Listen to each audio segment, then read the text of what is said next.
Hi, and welcome to Night Clerk Radio. This is episode 35. Ross got a Dungeon Synth cassette. I did. I don't have it yet, but I ordered it. That's right. I got the order in. And that's the important thing, because it's really hard to get one of these cassettes from HDK, who we talked about before. Mm-hmm. And we're back in the delving into the depths of Dungeon Synth. And we are it's a fun genre to dive into. It's not one I listen to a lot in terms of binging. Mm-hmm. Like I could not put on like a live stream of it and listen to it for 8 hours straight, but like every once in a while I do get the urge, and it's sort of risen up again. And our most recent Patreon episode was on the semiotics of Vaporwave, the symbology, if you were a Dan Brown fan of Vaporwave. So the visual signifiers for it, the visual language, the aesthetics of Vaporwave. So if you want to join our Patreon, please do so you can check that out. And those of you who are our patrons, thank you so much for supporting us. It means a lot. Thank you. And now's a great time to become a patron and request something, because we don't have any ideas off the top of our heads right now of what our bonus episode is going to be. So we will go on our Discord pretty soon and start starting a conversation, dialoguing, engaging with our patrons and trying to figure out a new topic. See, normally being out of ideas after 4 months would be a huge red flag, but we're actually going to leverage it into community interaction, which I actually do like our Discord. I love chatting with those people. Yeah. It's not like we couldn't come up with ideas, but yeah, we probably should get some input. Well, you're not synergizing properly or something. Yeah. So apparently Burke isn't sure why I chose Dungeon Synth. It just came out of nowhere. So, we hadn't done it for a while. Yeah. And got to level that up there, Burke. You got to fight the monsters and get the treasure or something. I don't know where I'm going with this metaphor. But yeah, I do like Dungeon Synth. I really like, just overall as a genre, how it really wants to emulate the analog synth sound of the 70s and 80s, and also evoke those kind of, not just the musical forms, but sort of like the styles, the type of fantasy that you would see in there. And I don't think it's just nostalgia. I think a lot of Dungeon Synth fans are too young to have grown up with it. I mean, really, even for me, I was like, sort of saw that in VHS movies and like shit on basic cable a little bit, but like it was not something I really grew up with. I don't know. No, I agree. It was just something I saw the tail end of. Yeah, I agree, because I think what I really like about Dungeon Synth is kind of the same thing I like about Dark Ambient, which is a genre that's for like audio storytelling. I think that's kind of the best albums of Dungeon Synth. Tend to tell interesting stories without much more than music, which I really like. It's definitely not a nostalgia thing for me. I've never been a huge like fantasy fan, for as much as we connected originally over tabletop RPGs. I was never like a D&D guy or like a Tolkien fantasy guy. So those types of stories don't really mean much to me, but I do like them sonically, I'll say. And I like the sort of soundtracky type influences. I really like movie soundtracks and stuff. Dungeon Synth kind of bleeds into chiptune a bit. In some ways, you could even consider it like a subgenre of chiptune, but chiptune of like Dungeon Synth isn't really so much about the fantasy of Tolkien. It's about the fantasy of like fucking wizardry and gold box, D&D RPGs, those old video game RPGs, those, load disc 5 of 8, check the manual decoder ring in order to get past our copy protection, which means you have to have the printed manual and the decoder wheel. They had some wacky copyright protections back in the day. For me, that was sort of evocative, because I would like, I remember going to like some of these computer stores back in like in the 90s, and they'd have a used section, or they have the cheap bargain section, and you just see these big box like DOS games, not even Windows games, that were like Wasteland. I was like, what the fuck is this? And just the back text and the title and everything was very evocative to me. But I, of course, never bought or even tried those games because I didn't have a computer that could run that sort of thing. I was going to bring up used games too, because when I was a kid, I bought like a used copy of like Police Quest 3, which is like a DOS Sierra game of that era. and I couldn't beat it because the used copy didn't come with the manual, and the manual has all like the LA police codes you have to enter. So I couldn't get past the first case because you have to take the guy into the prison and be like, "What are you booking him for?" and punch in like, "Oh, it's a 218 or whatever." I was like 7 Jeez. and no goddamn clue. I was like, I don't know. And I didn't have like the internet. This was, 91, 92. I don't know, whenever Police Quest 3 came out. So I couldn't just Google it. I couldn't just go like, what are LA police codes? I had no idea. That's amazing, actually. Yeah. But again, for me, it was just like the idea of these games sort of grew. Like they were in my head much better games than they are in reality from what I have seen. But this music invokes that kind of like, oh, here's this weird world that you have to conquer, and it's really fucking hard and very obtuse and very weird. You have to know shit from the manual, and like Dungeons & Dragons really is more about the video games than about the novels or I mean, to a lesser degree it is about the movies as well, because the movies, especially a lot of the lower budget fantasy movies of the 70s and 80s, really leaned on synth music because it was weird and cheap. Which are really the two primary virtues. It had to be weird to get attention, had to be cheap in order to make it feasible.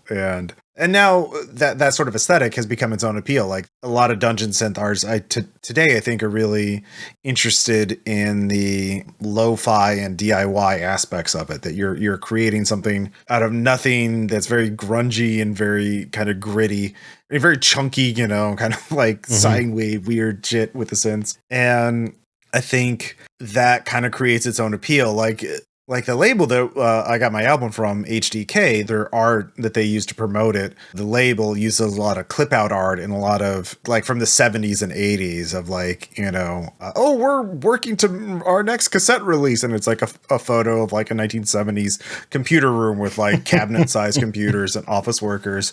And yeah, so I like that retro lo-fi appeal. So I don't know, it's fun, and we should probably just dive right into it.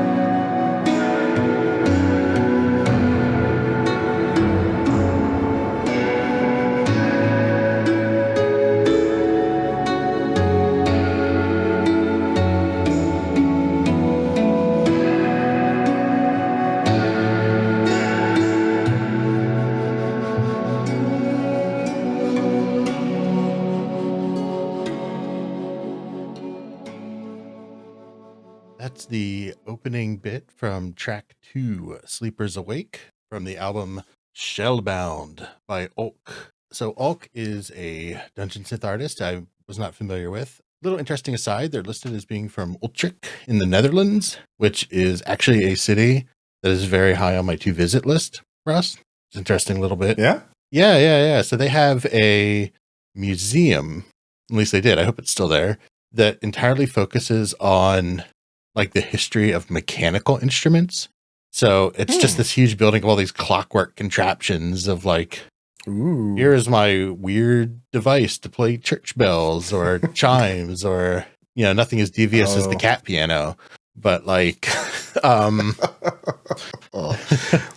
but like a mechanical Turk or something. Yeah, like that. all that type of stuff, all like twist and spring and machine driven, anything that's like not a person doing anything more than like just twisting a crank or something, and everything else is automated. So I'd love to go to that museum. Yeah. A little aside there, but this artist themselves, they have 4 albums going back to 2019. They're all very similarly themed in that sort of like peaceful, chill, medieval vibes with like turtle and nature theming. And I'm not sure what the turtle thing is. If anybody knows, I tried to see if Olk was like a translation for a turtle or a turtle god of some sort, but I couldn't find anything obvious, which I thought was interesting. And then this album is also a charity album. I wish they were a little more specific on this, but they do say on the Bandcamp page that purchases of this album go to causes to advance the research and preservation of sea turtles. So if that interests you, and I can look into it a bit more and see who they're actually giving to, then that's a reason enough to throw this album a couple bucks.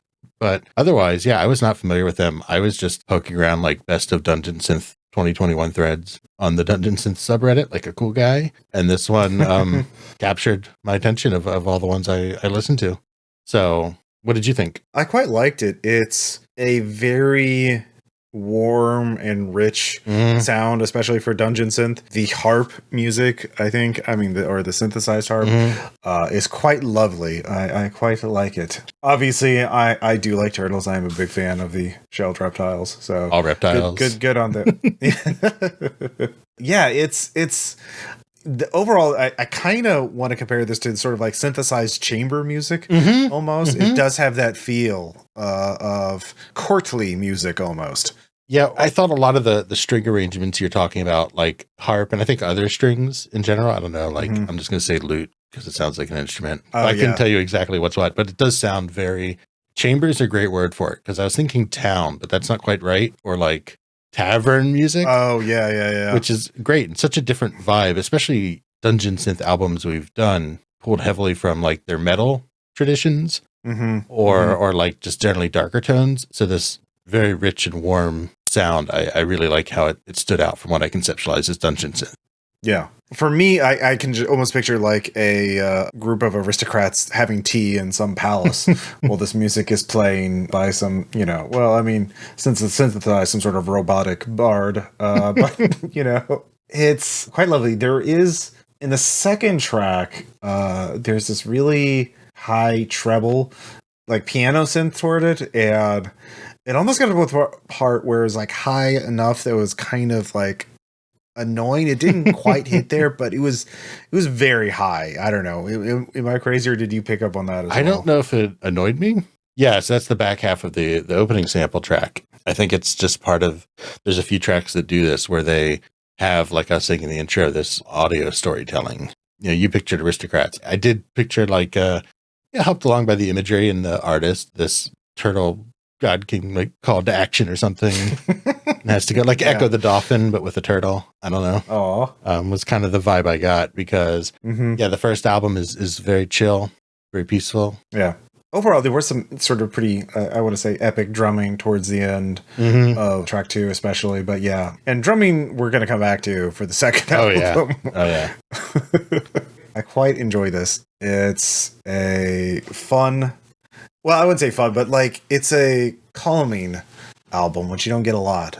A lot of Dungeon Synth is more brooding, I would want to say, or random fight music as you're fighting, goblins in a dungeon in a wizardry style first person perspective dungeon. This is definitely not that. So it's nice to see this variety of styles within the subgenre, or the moods and themes, I guess I want to say. Yeah. Like I said, this album was very, I don't know how to describe it, because it's a very isolated, like kind of solemn album a lot of times, which is why I have this like solo turtle exploring kind of vibe. But I do think of it as adventurous, because let me play a bit from the track Through Shallow Waters.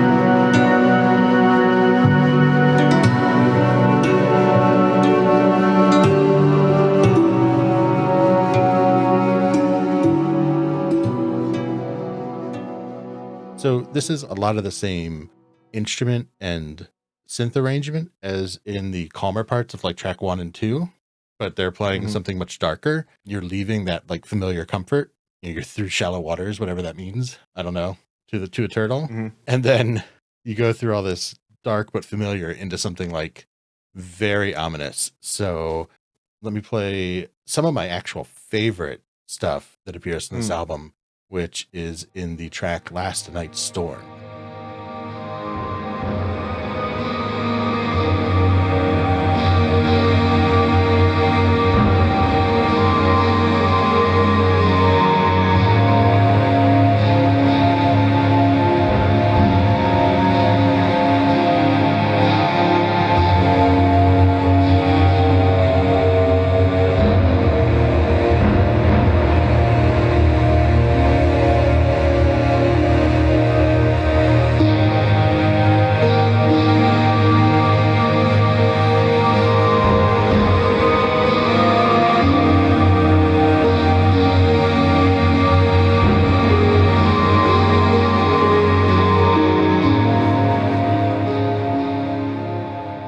So this track has these parts that sound like that, which are this deep, resonant, droning synth that just doesn't sound like anything else on the rest of the album.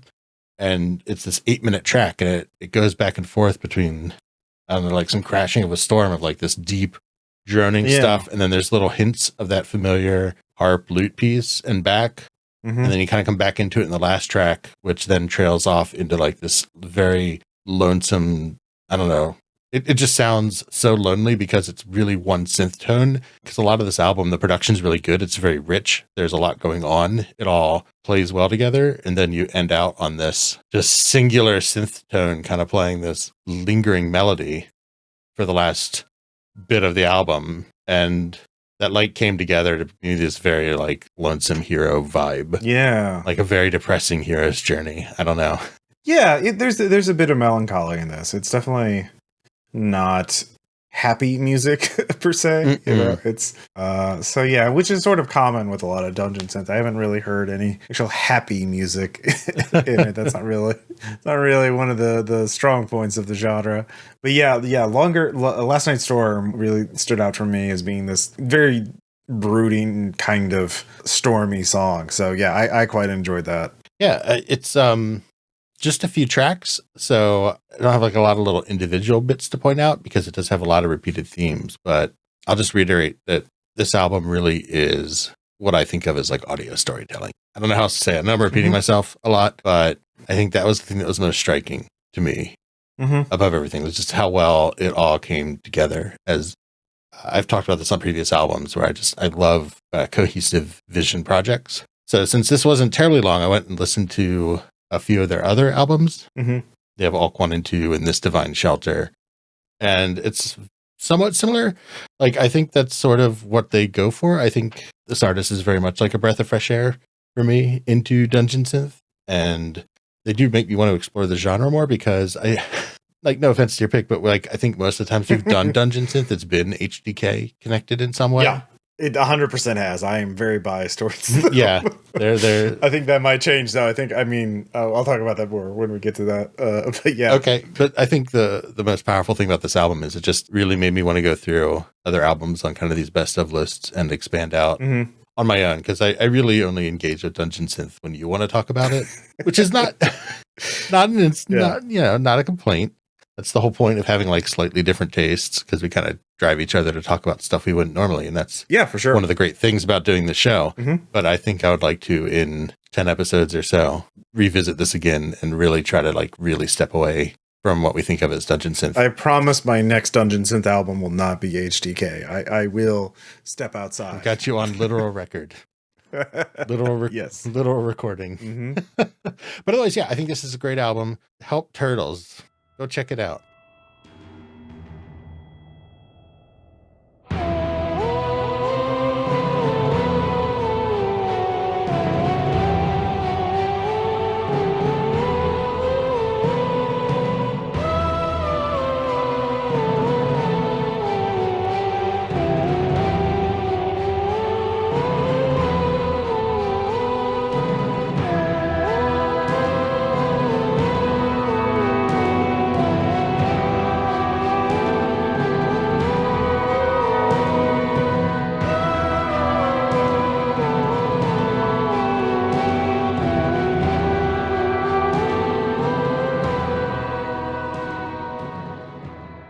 That was a sample from Lost in the Valley of the Unfortunate Undead, which is track 3 from Morkborg by Noel. This is HDK 40, HDK meaning the Heimat der Katastrophe, the dungeon synth label we have talked about before. And Morkborg is an OSR role-playing game with its own soundtrack, and this is it.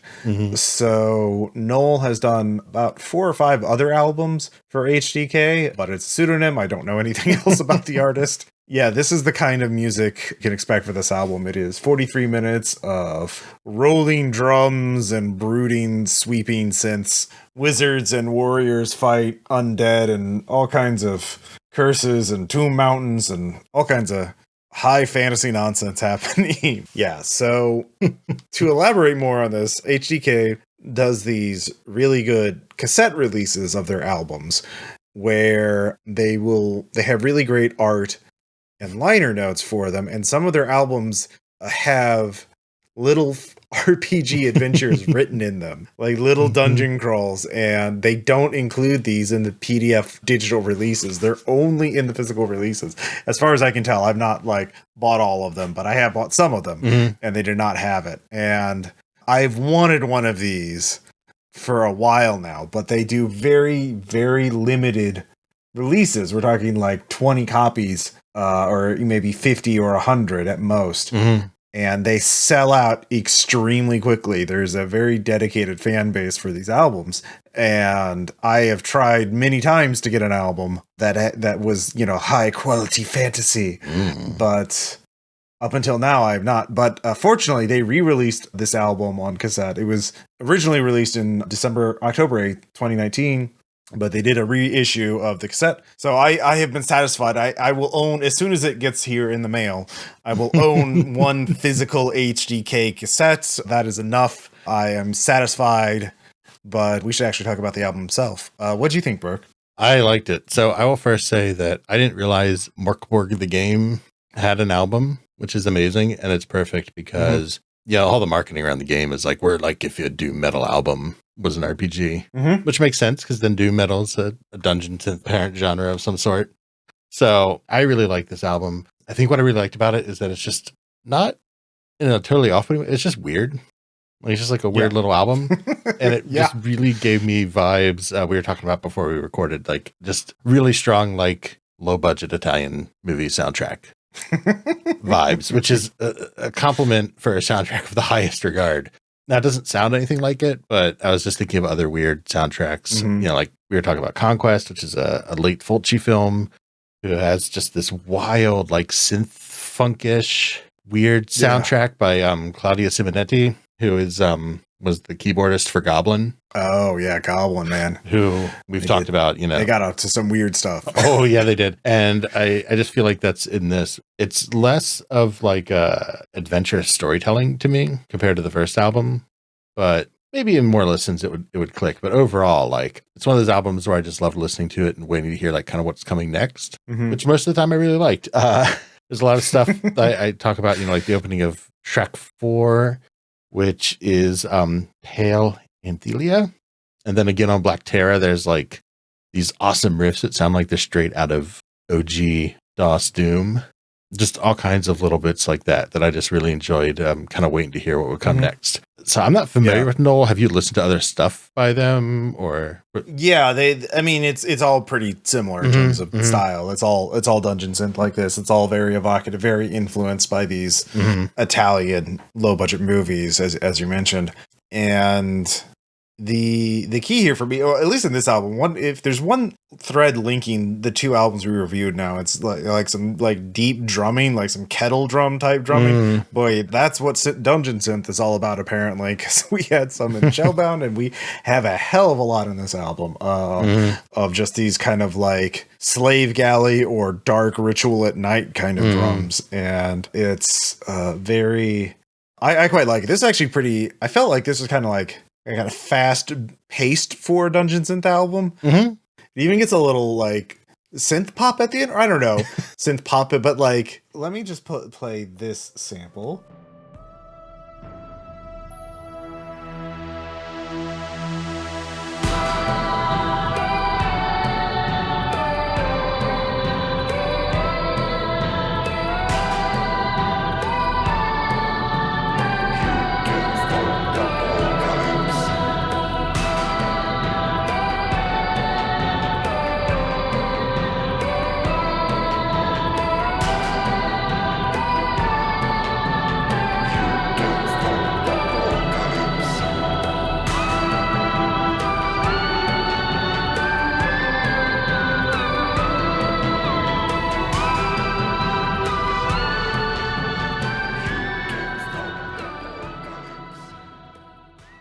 And this is from track 12, You Can't Stop the Apocalypse, which has a lovely little vocal sample of You Can't Stop the Apocalypse. Yeah, lovely. Which, A great way to end an album. That was the last track, by the way. And just go it all out. So yeah, this is kind of like, again, sort of the punk post-rock.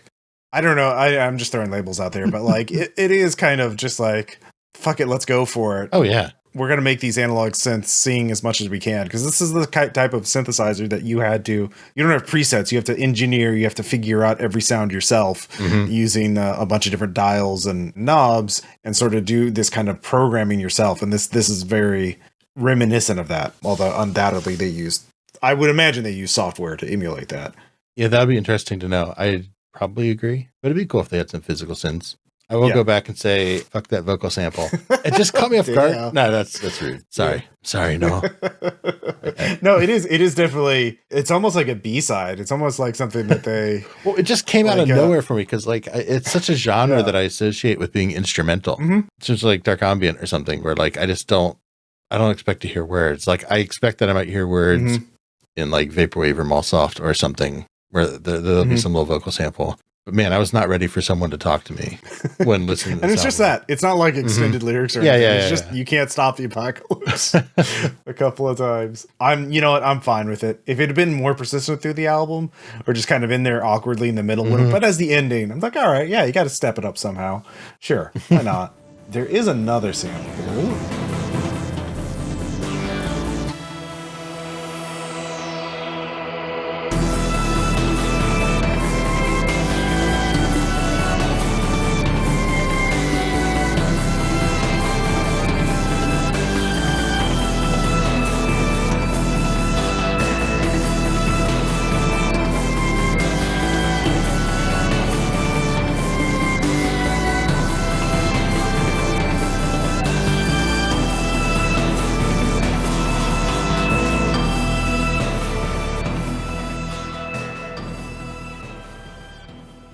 And that is from the Prophecy of the Two-Headed Basilisks. Again, these song tracks, these track titles are just great. It's got this kind of drop. And again, this is kind of showing how this is very fast for a Dungeon Synth album, I think, or just for the genre in general. But not every track is like that. Things like when Kyrgyz falls into the sea, it's a little slower, a little more melodramatic. I mean, from these samples, you'll know this is basically that.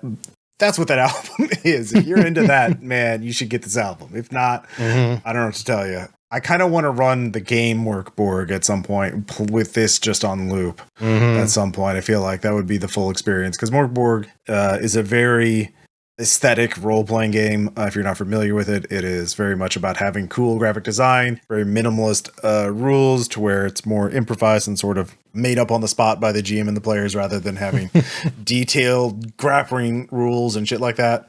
Yeah, it's just fun. It's just something to embrace the weirdness of fantasy as a genre, just to because especially once you get in the mid 80s and on, like, fantasy really gets locked down in these D&D settings that sort of become popular outside of the game itself. Things like Dragonlance and Forgotten Realms. There are these novel series that become hugely popular. I know a lot of people who would read them and never play D&D. And then with Lord of the Rings and Game of Thrones for a while, there's a very rigid notion of what fantasy was, and it had to be very vaguely medieval and also vaguely appropriate, and it couldn't be too punk and weird, and like certainly not like this, where there's a wilder sensibility to it. Yeah, I think the thing for me that's like most striking about this type of fantasy, or like of the 70s and 80s, just pick your kind of weird fantasy of choice, is that it's almost pangs of post-apocalyptic in it too. Like a lot of it has kind of acknowledgments that like the world is shitty and dangerous. It's very difficult to get by. Yeah. Whereas I feel like that's not really, maybe I'm wrong, I'm not as familiar with it maybe as I should be to make this point, but I feel like that doesn't come up as much in like D&D or like Lord of the Rings, where it's like the world of Lord of the Rings is fucking terrifying. Like giant shadow men on horses can come and just kill you, and like that's never talked about.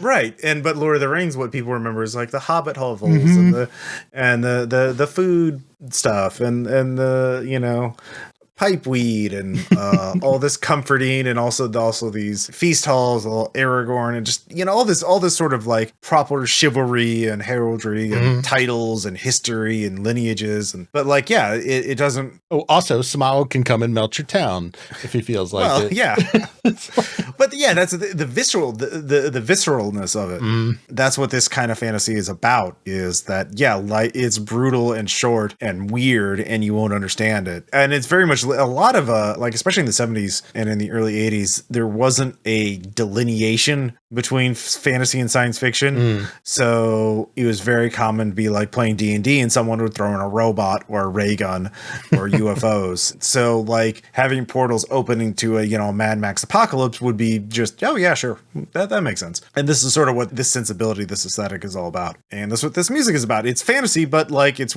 made with electronic instruments, because why not? Fuck you, it's Smog's coming to eat your family. So I think that kind of wraps it up for this album.